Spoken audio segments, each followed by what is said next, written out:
مسلسل الانشطار أو سيفرنس واحد من أغرب المسلسلات اللي ممكن تتفرج عليها، وده بسبب قصة وأحداث المسلسل اللي فيها غموض كبير، واللي يتكلم عن شركة عشان تشتغل فيها يبقى لازم تعمل عملية لفصل الذاكرة وتبقى بشخصيتين، شخصية بالذاكرة العادية وعايش بيها في العالم الخارجي تتعامل فيها مع أهلك وأصحابك، وشخصية خاصة بالشغل ما تعرفش فيها غير اللي بتقابله في الشغل وبس، وكل شخصية مش بتعرف ايه اللي تعمله الشخصية التانية. وأهلا بكم في شيف أفلام. وفي فيديو النهارده هشرح واتكلم عن اول 3 حلقات من مسلسل سيفرنس او الانشطار الموسم الثاني، واللي كل حلقه فيهم بتخلينا نفهم اكتر عن ايه اللي يحصل. وطبعا هقول لكم على نظرياتي وتوقعاتي وشركه لومان بتعمل ايه او عايزه ايه. بس الاول اتمنى انكم ما تنسوش اللايك والاشتراك في القناه لو لسه مش مشترك، عشان دعمكم بيفرق معايا. ويلا بينا. اول حلقتين من المسلسل في الموسم الثاني كانوا عباره عن انهم يورونا ايه حصل لمارك اس واصحابه من الشغل بعد ما قدروا انهم يتواصلوا مع العالم الخارجي، وكل واحد قدر يعرف هو مين بره الشغل. فنسخه مارك اس الداخل عارف ان ليه اخت، وان الكتاب اللي كان يقراه وهو في المكتب يبقى من تاليف جوز اخته، وكان شاف صوره لمس كيس اللي عارفها من الشغل على اساس انها دكتوره الصحه، وبيعرف انها زوجته المتوفيه جيما، وقبل ما يرجع لطبيعته قال انها حيه. وبعدها شفنا مارك بيرجع الشغل عشان يعرف هي مراته عايشه فعلا ولا ميته. وحتى في الحلقه الثالثه واللي بعنوان هو از لايف او مين اللي عايش، كان مارك الخارج بيحاول يلاقي طريقه عشان يوصل رساله لمارك الداخل على امل انه يعرف لو جيم عايشه ولا ايه حصل لها، لان زي ما انتم عارفين فسبب قبول مارك الشغل في شركه لومان وعمل عمليه انشطار او فصل ذاكرته هو وفاة زوجته جيما في حادثة عربية، ومفترض انه نتعرف عليها في المشرحة ومتأكد من موتها. عشان كده السؤال اللي ممكن يجي على بالك، مين هي كيسي او جيما اللي معاه في الشركة؟ وده يخلينا نتكلم عن شركة لومان نفسها. الشركة لسه مش مفهوم هي بتعمل ايه بالظبط، بس اللي نعرفه انها شركة متخصصة في الابحاث الطبية من اكتر من 200 سنة، واللي اسسها هو كير ايجن،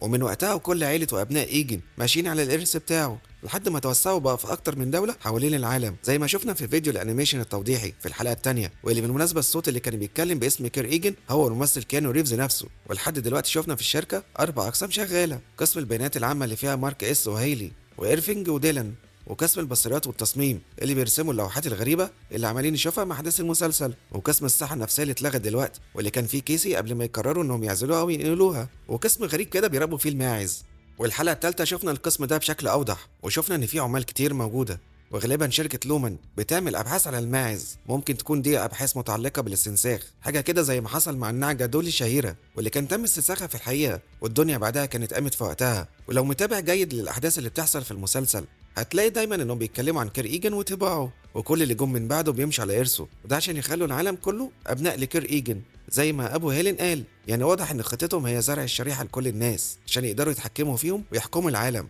وده شفناه بشكل مصغر مع مرات السيناتور، واللي ديفون اخت مارك قابلتها وكانت عايزه تسمي ابنها ويليام، بس لما قابلتها في مره تانية كانت ناسيها خالص وسمت ابنها باسم مختلف، وده حاجه تثبت انهم بيعملوا عمليه الانشطار بره شغل الشركه. كمان بنشوف ان قسم الميكرو داتا او البيانات العامه شغال شغلانه غريبه، وهي مجرد اكتشاف شكل معين لارقام وحطها في صندوق خاص بيها، ودي عمليه تعتمد على حاسه الشغال عليها. ولحد دلوقتي مش واضح هما يعملوا ايه بالظبط، بس كل اللي نعرفه ان شغل فريق الميكرو داتا مهم جدا، ومسميين العمليه اللي بيقوموا بيها بكولد هاربر. وكل الكلام والدلائل اللي بتحصل في المسلسل يخلينا اعتقد انهم عايزين بشكل ما يرجعوا كير ايجن نفسه من الموت، فممكن يكون الوعي بتاعه محفوظ بشكل ما، وهم يعملوا ابحاث عشان يقدروا يرجعوه للحياه في شكل او جسد جديد مش لازم نفس الشكل اللي كان عليه قبل كده. واللي يثبت برضه الكلام ده جيمي ايجن الرئيس الحالي لشركه لومان، لما قال لهيلين بنته جملة في نهاية الموسم الأول إن حتى مع الموت هيحصل تدوير لحياته، يعني غالبا بيقصد إنه هيرجع من الموت. فغالبا كده كل أبحاث لومان هي اللي عودة كير إيجن المؤسس الأصلي، وعشان كده شفنا جيمي أو ميس كيسي عايشة بعد ما ماتت. فممكن بعد ما ماتت فعلا في حادثة العربية أخدوا الدي إن إيه وقدروا يستنسخوها، وهم بيراقبوا تصرفاتها ومشاعرها، لأن واضح إن كيسي عايشة في الشركة مش تخرج براها، وآخر مرة شفناها لما خلوها تروح على أسانسير في مكان لسه مش معروف بالنسبة لينا. وشفنا في الحلقة الثالثة مارك الخارج بيتأكد إن عايشة من جاب الدكتورة اللي كانت قدرت ترجع ذكريات بيتي صاحبه، بس كان مات بسبب آثار ما بعد العملية. ونهاية الحلقة الثالثة تخلينا متحمسين نشوف إيه هيحصل لما مارك الداخل والخارج يندمجوا مع بعض. كمان من الشخصيات المهمة في الأحداث هي هيلين أو هيلي بنت جيمي إيجن الرئيس الحالي لشركة لومان. فهيلي لما فاقت في العالم الخارجي عرفت هي مين وأصلها إيه، وكانت هتبوظ الحفلة فعلا أكتر ما بوظت فيها لولا تدخل هارموني. وشخصية هيلي جوه الشركة متمردة جدا على عكس شخصيتها كهيلين في الخارج، لكن إحساسي من وقت ما هيلي رجعت جوه الشركة وأنا شايف من تصرفاتها إنها بتمثل عليهم إنها هيلي. فأول حاجة لما كلهم اتقابلوا بعد ما رجعوا كل واحد قال هو كان فين وبيعمل ايه، لكن هيلي كذبت عليهم وقالت انها كانت في شقتها مش بتعمل اي حاجه مفيده في حياتها، وكانت بس تتفرج على التلفزيون. وممكن حد يقول هي بس اتحرجت ولا هي مين، لان ابوها رئيس لومان فخايفه من رد فعلهم، بس من رايي ان تصرفاتها بعد كده مختلفه شويه عن ما كانت هيلي داخل تتعامل، عشان شخصية هيلي كان كل همها إنها تخرج بأي طريقة وما ترجعش حتى لو في موتها، بس هي دلوقتي أهدى بكتير، عشان كده اعتقادي إن اللي شايفينها دلوقتي معاهم هي هيلين مش هيلي. كمان من الحاجات الغريبة الرسومات اللي بيرسمها إيرفينج، لأنه بيرسمها هو في الخارج، ولحد دلوقتي مش واضح هو إزاي عارف بالمكان ده، مع إن شخصيته الداخلية ما كانتش تعرف بالمكان قبل كده، بس واضح إنه قرب إنه يعرف، وده بعد ما زار قسم البصريات وعرف من فيليسيا مساعدة بيرت إنهم بيبعتوا شغل كتير هناك، ومتوقع نشوف ايرفينج وهو بيستكشفه في الحلقات الجايه. بس من وجهه نظري وطبقا للي يحصل، فانا شايف انه كان ممكن في المكان ده قبل كده، وعقله الباطني مسجل ده عشان كده بيقدر يرسمه، بس ايه اللي ودى ايرفينج هناك وليه هو مش فاكر ده لسه طبعا هيتضح في الحلقات الجايه. بس نظريتي بشكل عام انه زي ما ليهم شخصيتين باتنين ذاكره، ممكن يكون ليهم ذاكره ثالثه خاصه بالمكان ده وبس، ودي حاجه لسه احنا ما شفناهاش، يعني دي يروح على المكان اللي راحته كيسي يخرج منه مش فاكر حاجه. فاللي بيحصل في المسلسل وشركه لومان ان ممكن يكون في طبقات خاصه بذاكره مختلفه، فاحنا زي في لعبه بازل